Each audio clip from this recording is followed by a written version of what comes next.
Na página internacional, a África do Sul reagiu às tarifas dos Estados Unidos da América. O governo da África do Sul anunciou hoje um pacote de medidas económicas e diplomáticas para responder à imposição de tarifas de 30% sobre as exportações pelos Estados Unidos que entram em vigor esta semana.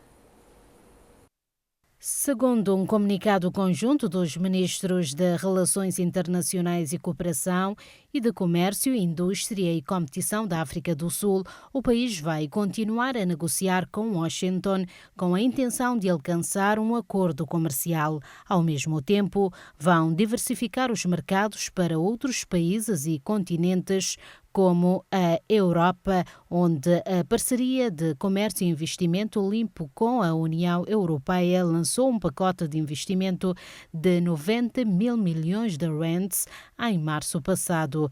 Esta aliança busca abrir novos mercados, como a exportação de combustível sustentável para aviação e a exportação de veículos híbridos e elétricos. A África do Sul tem ampliado alianças em mercados como Ásia e Médio Oriente, incluindo Emirados Árabes Unidos, Catar e Arábia Saudita, além de desenvolver pacotes de comércio e investimento no Japão para abrir novas portas às exportações. O governo tentará acelerar o desenvolvimento e expansão da área continental africana de livre comércio e desenvolver novas parcerias nos mercados da Associação de Nações do Sudeste Asiático e Turquia. As tarifas de Donald Trump continuam a gerar controvérsias. A Índia e a Rússia recuaram da ideia de criar uma moeda alternativa ao dólar depois de ameaças dos Estados Unidos. A proposta estava a ser discutida entre os países do BRICS para reduzir a dependência no dólar nas negociações comerciais.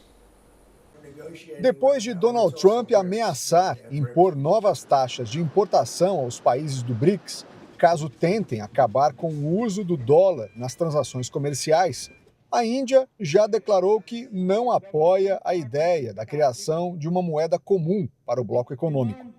Embora realize transações bilaterais em moedas locais, como por exemplo a compra de petróleo russo, a Índia garante que essas negociações não fazem parte da agenda anti-americana adotada por outros integrantes do BRICS. Entre eles, o Brasil, que tem sido criticado pela falta de diálogo com os Estados Unidos. Também fazem parte do bloco de 11 países emergentes o Irã e a China, que por diversas vezes assumiram uma postura contrária ao governo Trump.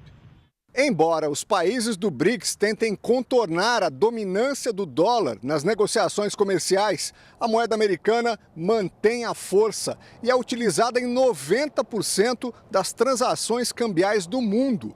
Especialistas defendem que os países que compõem o bloco, especialmente o Brasil, busquem diálogo e aproximação com os Estados Unidos para evitar a aplicação de novas tarifas. O Brasil, de fato, depende economicamente das relações econômicas com os Estados Unidos, assim como China, assim como Índia, assim como Rússia. Então, acho que o Brasil precisa dessa aproximação o mais rápido possível.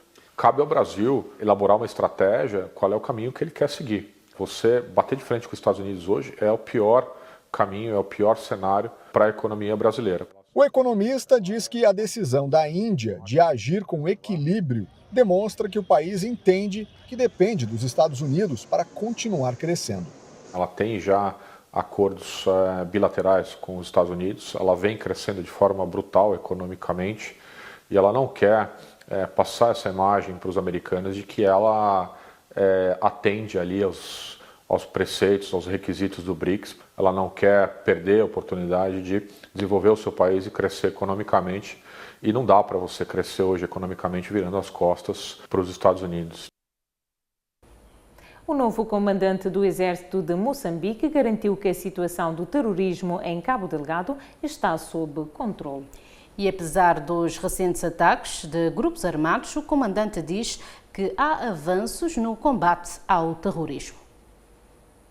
Em declarações feitas após os ataques que atingiram o distrito de Chiure, em Cabo Delgado, o novo comandante do exército moçambicano, André Muyungweni, afirmou que o terrorismo na região está a ser controlado. Segundo o general, os recentes movimentos de grupos extremistas são consequência direta das ações de perseguição e combate levadas a cabo pelas forças moçambicanas e os seus aliados. Muyungweni reconheceu que a instabilidade persiste, mas explicou que a fuga dos grupos armados para outras zonas decorre da ofensiva contínua das forças de defesa. Eles estão à procura de outros espaços e de logística porque estão a ser combatidos, disse o comandante, reforçando que o trabalho conjunto com países da região é fundamental para conter a ameaça. Apesar da declaração de controlo, a realidade no terreno continua a ser dura. De acordo com dados do Escritório das Nações Unidas para a Coordenação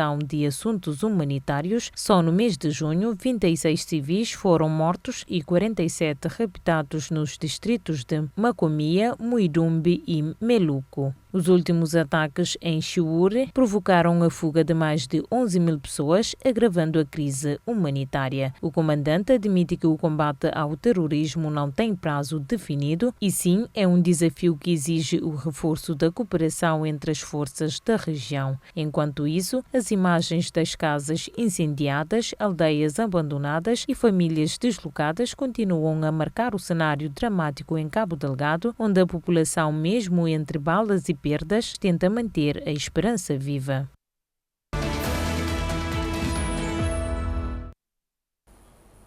Nos Estados Unidos, uma greve de mais de 3.200 trabalhadores da Boeing ameaça comprometer o calendário de produção do caça F-47, considerado estratégico para a defesa americana.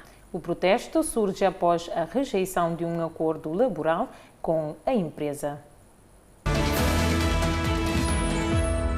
Mais de 3.200 trabalhadores da Boeing entraram em greve esta semana, paralisando as unidades de produção no Missouri e em Illinois. O movimento acontece após a rejeição de um acordo de 4 anos proposto pela gigante da aviação. Segundo o sindicato, a proposta incluía um aumento salarial de 20%, mas não satisfazia as exigências em relação a benefícios e horários de trabalho. Em comunicado, o sindicato afirmou que já chega e que os trabalhadores merecem um contrato que reflita a sua importância na segurança nacional. O impasse ameaça atrasar a produção do caça F-47 da sexta geração, apontado pelo presidente Donald Trump como o mais avançado e letal alguma vez construído. Trump tem apoiado publicamente o projeto e há rumores de que a designação F-47 alude ao facto de ser o 47º presidente dos Estados Unidos da América. A Boeing, por sua vez, diz estar preparada para lidar com a paralisação. A empresa ativou um plano de contingência para manter parte das operações com funcionários não grevistas. Em nota, o vice-presidente da Boeing, Dan Gillian, lamentou a rejeição do que classificou como uma proposta com crescimento salarial médio de 40%. A fabricante ainda lida com as consequências de acidentes aéreos anteriores que abalaram a sua reputação. A greve agrava o cenário para a empresa no momento em que busca retomar a confiança do mercado e do governo americano. No nordeste da Espanha, bombeiros e residentes lutam contra vários incêndios que já destruíram pelo menos 500 hectares de floresta desde a tarde de sábado. O primeiro incêndio começou em Balarés, na freguesia de Cuspindo, seguindo de outros 4 em Brantuas, Agranha, Cores e Nemenho. 2 dos 5 fogos, os de Cuspindo e Cores, foram estabilizados até domingo à noite, enquanto os restantes permaneciam ativos. Os residentes foram evacuados de Balarés e o Osmo no sábado, à medida que as chamas se aproximavam das casas e praias. As autoridades suspeitam que os novos incêndios foram deliberadamente provocados, uma vez que começaram separadamente do fogo inicial, que foi associado à queda de uma linha elétrica. Centenas de elementos das equipas de emergência, apoiados por aviões e helicópteros, foram mobilizados. A Polícia Nacional Espanhola, em articulação com a Europol, desmontou uma organização criminosa dedicada ao tráfico de imigrantes iemenitas. A rede operava a partir de várias cidades, como Madrid, Santonha e Torrelavega, e facilitava a entrada ilegal de pessoas no Reino Unido e no Canadá. Foram detidas 11 pessoas e realizadas 3 buscas que resultaram na apreensão de passaportes falsos, 10 telemóveis e documentação relacionada com reservas de viagens. O grupo cobrava até 3.000 euros por pessoa e é responsável por pelo menos 40 tentativas de imigração ilegal. O esquema começava com a aquisição de cartões de refugiados gregos que permitiam aos imigrantes viajar livremente dentro da Europa. Durante as escaladas em aeroportos internacionais, recebiam cartões de embarque válidos e passaportes falsificados para tentar entrar em território britânico ou canadiano.